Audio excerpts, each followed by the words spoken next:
আসসালামু আলাইকুম। গতকালকে বিআরটি বাংলাদেশের লাইসেন্সের জন্য সংবাদ সম্মেলন করে কয়ে 60 ঘন্টা ক্লাস করাইব, এই করাইব হে করাইব। আরে বেটা বাট পারে সিটারি ছাড়। আজকে 1 বছর হয়েছে আমার লাইসেন্সটা আমি নবায়নের জন্য দিছি। 1 বছর হয়েছে আমার লাইসেন্সটা, তোরা আমার লাইসেন্সটা দিস না। আমি একজন প্রবাসী, দুবাই প্রবাসী। আমি 1 বছরের ভিতরে লাইসেন্সটার জন্য আমি 2 বার বাংলাদেশে গেছি। তোরা এই হয়েছে এর ইমার্জেন্সি। তোরা ওই যে তোকে হেড অফিসে ওখানে অ্যাপ্লিকেশন করলে তোরা ইমার্জেন্সি ফিন দিবি, সেখানে তোকে অ্যাপ্লিকেশন করছি বনানী হেড অফিসে। তোরা 10 দিন হরে ডেলিভারি দিবি, 10 দিন হরে ডেলিভারি দিবি। কই এর পরে 10 দিনের পরে এখন আবার কইতেছিস কি তোকে সার্ভারে ডিস্টার্ব, তোরা এখনও ডেলিভারি দিতে পারছিস না। তাইলে আমাদের প্রবাসীদের জন্য তোরা কি সার্ভিস দিতেছস?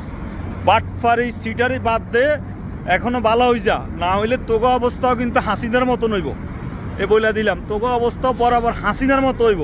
আজ 1 বছর হয়েছে একটা লাইসেন্স তোরা ডেলিভারি দিতেছস না, বাটফারি করতেছস। হেড অফিসে প্রবাসীদেরকে বনানি গেলে হেড অফিসে প্রবাসীরা ওদের এখানে ইমার্জেন্সি এদেরকে ফিন করে দিবি, সেখানে তোদেরকে অ্যাপ্লিকেশন দরখাস্ত করছি, সেখানেও তোরা ডেলিভারি দিতেছস না। এখনও বলতেছস তোরা ফিন্ড হয় নাই, তোদের ওই এইটার সার্ভারের প্রবলেম, এই প্রবলেম, হ্যান প্রবলেম, ত্যান প্রবলেম। এখনও সময় আছে, ভালো হয়ে যা, তো করে বলতেছি।